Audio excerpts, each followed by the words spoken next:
you can see that Johor really got their things going strong, and I would say really congratulations to Johor Darul Takzim.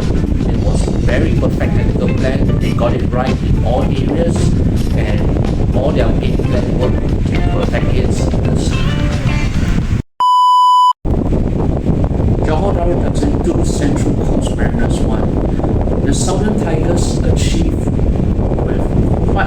from what they set out to do in their penultimate AFC Champions League elite encounter in Gosford, Australia earlier this evening.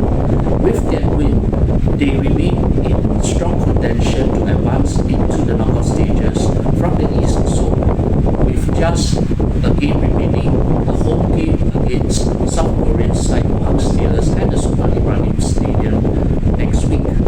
And for Southern Tigers coach Hector Vidoglio, it was sweet for him, especially with an unusual formation that he set out in their first Champions League game ever since they resumed this month.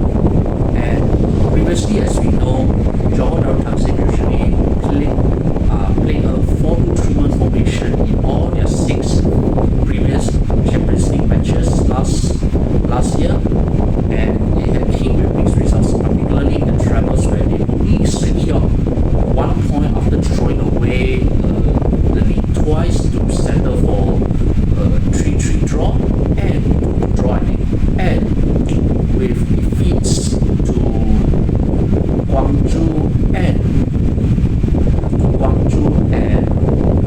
Shandong Taishan. So the game at Gosford is one that they have to win, and up against the already eliminated Mariners, who can no longer surpass beyond their best possible position of 9th place in the 12-team league table. The Mariners only have pride to play for, and to play this penultimate match with a different formation, you have to salute Hector Vidoglio and the JDT coaching staff for pulling this off. And to put it into context, the Southern Tigers came into this match fielding 3 debutants, the 3 January signings that they announced last month. Roque Mensah, Jonathan Vieira, and Alvaro Gonzalez. And they were also missing 3 players through suspension: Murillo and Park Jung-kyung, who were suspended after receiving red cards in their goalless draw against Buriram back in December, and the creativity of Juan Muniz, their midfield wizard, who is also suspended after accumulating the maximum yellow card count in that same game. So with those new signings and forced technical adjustments, Vidoglio did what I think few would have expected to do. They might have expected Vidoglio to do a formation that they would have seen previously in the Malaysian Super League, but no, this time the Johor Darul Takzim went straight for the jugular with a 3-4-1-2 formation. And that means Park Jung-kyung's suspension. That means a debut for Alvaro Gonzalez, and the return of Jordi Amat to partner alongside their number 23 at the heart of the 3-man defense. And in Muni's absence on the left, Oscar Arriba was deputizing on the left flank, where he usually would have played in the left back role in the previous tactical system in the Champions League elites. And partnering Nacho inside midfield was Roque Mensah, another of the January signings, with Jonathan Vieira playing behind the front 2 of Bergson and Heberty. And for Bergson in particular, there have been rumours of him securing Malaysian citizenship and thus be eligible to debut for Harimau Malaya in March opening Asian Cup qualifier against Nepal.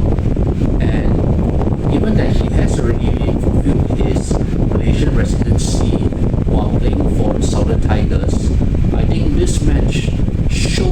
why getting Bergson is such a valuable target, even though the Brazilian striker did not score in this game. Johor definitely set out on what they wanted to do, what he had set out to do during training, and in those few months into this game in Australia, through the league games and through other training sessions during this period.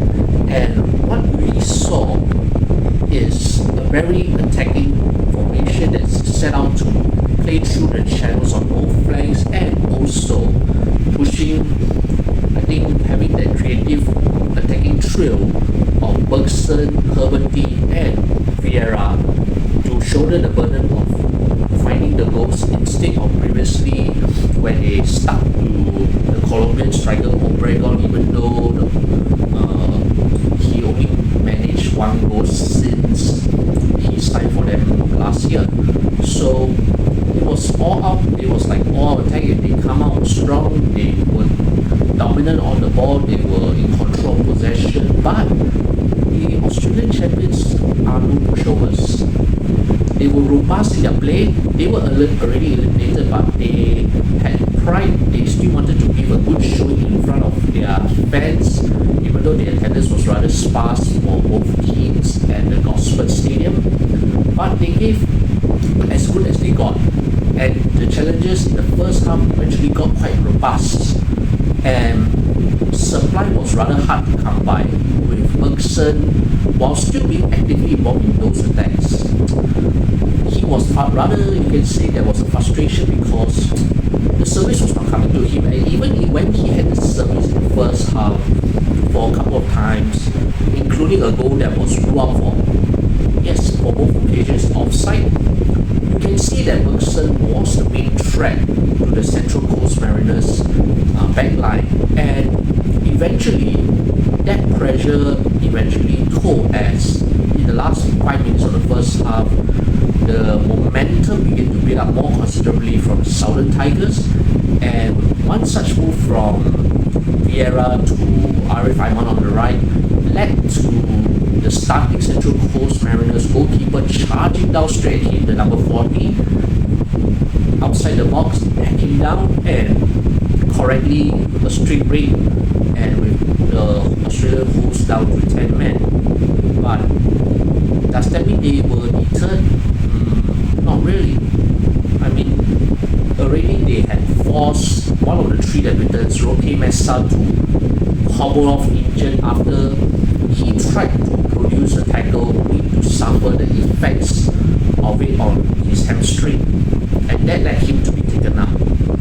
Still, despite that, limited creativity going forward, and with Heberty largely falling silent in the first 45 minutes, Bergson remained the vital cog, and his shooting when he had the chance was usually on target and gave both goalkeepers, including early in the second half, some work to do. And it took the Southern Tigers some time, but eventually they got it done. Where Bergson was unable to find the back of the net for all his hard work, Bergson paved the way towards victory, because without him, there will be no Alvaro Gonzalez celebrating his debut with 2 goals from the crosses of Arif Aiman and Heberty in the second half to seal victory. And to be fair, Johor was also quite unlucky. The woodwork denied them twice. First the post, then the header from Oscar Ribas, and you can say that it's like that frustration was beginning to build until the opening goal. And they thought that they would be able to hang on to the lead, but no. Central Coast Mariners showed that why they were so strong at home domestically in the A-League Men's and also in the AFC Cup last year, notwithstanding their poor record against Trugano, where they won the last ever AFC Cup last season.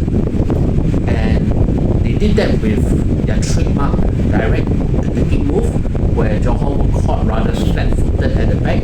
The only time when Johor found themselves very vulnerable if defensive set piece positioning, and that allowed Lower Deck to just bundle home the ball on the line and force the game back elsewhere. But you can see the determination from the Southern Tigers as they tried to push on for victory, and you can say that Bergson was unfortunate. Heberty was more productive, he had more of the ball, he had more of the impact, and you can see why Heberty is still important for JDT in spite of his very predominant Southeast Asia history, particularly with the Thai clubs, because that industry, that willingness to run, that willingness to work his socks off going forward showed in the second half, and it was his block cross that led to Gonzalez to actually hit home the winner. And thanks this time the post helped him in the favour, but it's equally important that that contribution came. Otherwise, Central Coast Mariners by now down to 10 men would have dug deep, they would have pushed on, and they could have even secured a shock draw. But unlike in the past where I think after taking the lead, being in unfamiliar ground, but in front of foreign territory, that they got complacent, they definitely learned their lessons from their loss in Guangzhou, their loss in Shandong Taisan, and all that. So you can see that Johor really got their things going strong, and I would say really congratulations to Johor Darul Takzim. It was very perfect tactical plan. They got it right in all areas, and all their game plan worked to perfect its. And I do look forward to their final AFC Champions League home final group league game against Pohang Steelers at Sulawesi Ryan Stadium next week. And I do look forward to seeing the Johor fans coming out in full force at the Sulawesi Ryan Stadium. With that, signing out.